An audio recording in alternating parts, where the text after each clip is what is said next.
Halo semuanya, selamat wayah kia ya dimanapun kalian berada. Kembali lagi bersama Mamang, dan di video kali ini kita bakal lanjutin manhwa para alter egoku adalah makhluk absolut. Kita masuk di part 24.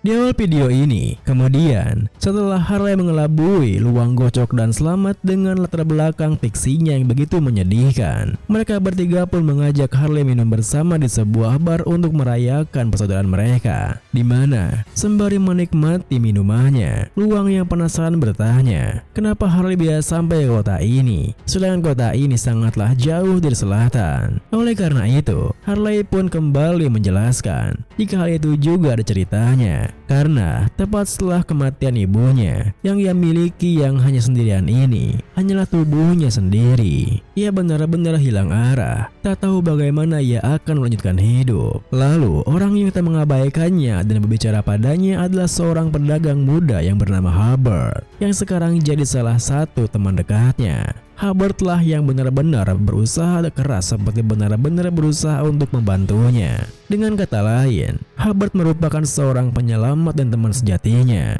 Tapi kemudian, ia mendengar kabar kalau Hubbard dalam masalah, yang mana sepertinya Hubbard diancam oleh berandalan. Tak mungkin ia mengabaikan orang yang telah menolongnya begitu saja. Karena itulah, ia datang jauh-jauh ke sana untuk membantunya. Mendengar penjelasannya, seketika itu juga trio Luang Gocok Selamat berteriak jika musuh dari saudara mereka adalah musuh mereka juga. Oleh karena itu, mereka juga akan melakukan apapun yang mereka bisa untuk membantu saudara mereka. Melihat tingkah mereka yang seperti itu, Harley yang merasa tersentuh pun langsung memeluk mereka menunjukkan terima kasihnya. Akan tetapi, Harley merasa tersentuh bukanlah karena kebaikan mereka, melainkan karena mereka bertiga bisa dimanfaatkan dengan mudah untuk membungkam para bajingan yang mengancam Hubbard. Dengan kata lain, rencananya untuk melaksanakan proyek ekonomi kreatif yang sebenarnya akan segera tiba, di mana Sung Yun akan mengimpor bertonton lada dari bumi. Karena di dunia lain ini, lada adalah rempah yang langka dan berharga. Sebaliknya, Sung Yun akan mendistribusikan alat magic yang biasa di dunia lain, tetapi di bumi adalah barang yang sangat langka. Hal itu merupakan perdagangan yang sama-sama menguntungkan, di mana semua orang akan sangat senang.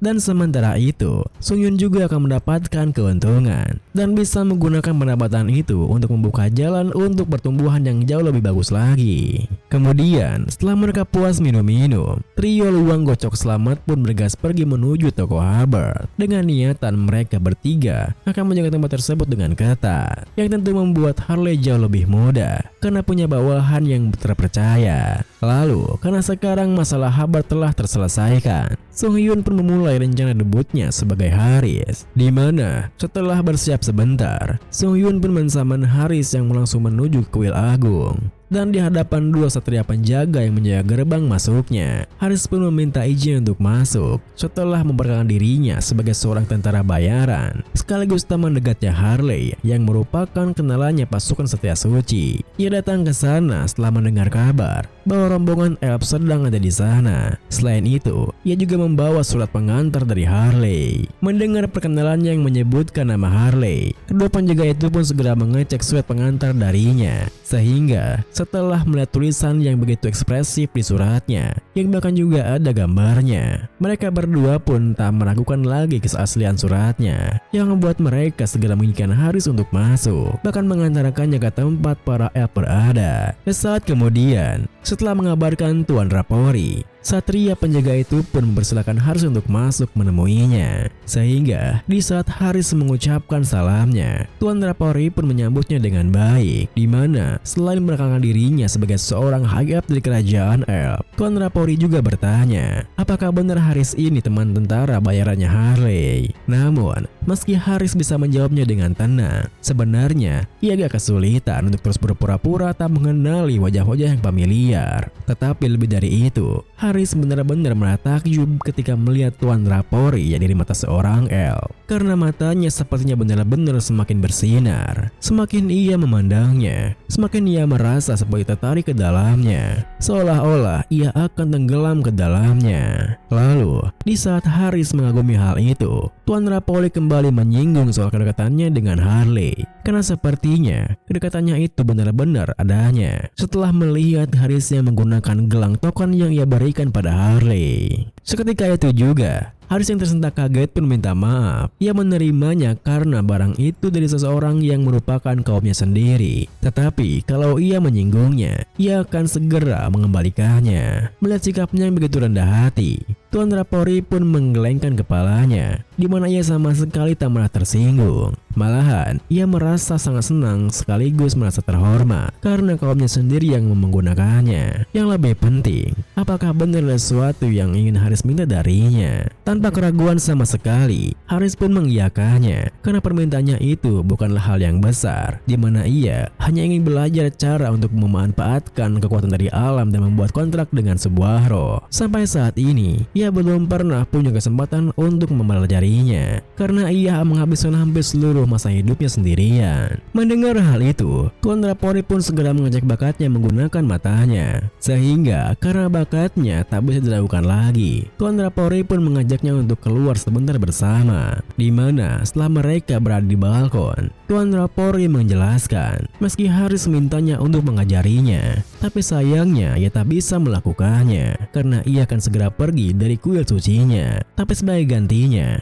apakah Haris mau mempertimbangkan untuk ikut bersamanya ke kerajaan elf? Tentu saja, tawaran tersebut membuat Haris terkejut bukan main, karena kerajaan elf adalah tanah elf yang berada di benua Enamel, tempat di mana institusi pendidikan high elf berada. Akan tetapi, meski Haris merasa senang dengan ajakannya itu, karena itu akan menjadi kehormatan untuknya, ada sesuatu yang mengganjal pikirannya yang membuatnya langsung bertanya, bukankah ada persyaratan kualifikasinya? Tuan Rapori pun tersenyum mendekat sembari mengatakan, memang aslinya itu ada kualifikasinya, karena itu adalah tempat yang hanya bisa dimasuki oleh anak-anak dari para high elf. Tetapi ada satu pengecualian, dan pengecualian itu adalah untuk orang yang memiliki kualitas seorang high elf, di mana Haris pasti merasakan sesuatu saat Haris menatap matanya. Tepat setelah Tuan Rapori mengatakan itu, Haris pun kembali merasakan sensasi aneh pada tubuhnya, seperti ia tersedot ke dalamnya. Hingga tanpa sadar, ia berpindah dimensi lagi, semacam dimensi mental yang pernah Hans masuk saat melawan masyarakat pembalasan agung. Akan tetapi, dimensi yang dimasuki Haris sekarang sangatlah berbeda, karena energi di sini jauh lebih murni dan bersih dari dunia mental sebelumnya. Terlebih, belum sempat rasa penasarannya akan dimensinya berada terjawab, Haris dikejutkan ketika melihat seorang elf wanita yang meniupkan daun ke arahnya dengan duduk begitu anggun di sebuah pohon besar. Hal itu pun membuat Haris bertanya-tanya, mungkinkah elf wanita itu adalah sang dewi elf dan pohon tempatnya duduk itu merupakan pohon dunia. Bahkan, saat Haris terus menatapnya, wanita elf itu turun begitu saja dengan anggun mendekat padanya. Videonya pun diakhiri dengan, dan tanpa menghiraukan Haris yang kebingungan sekaligus merasa canggung, elf wanita tersebut tiba-tiba saja membelai pipi Haris dengan lembut,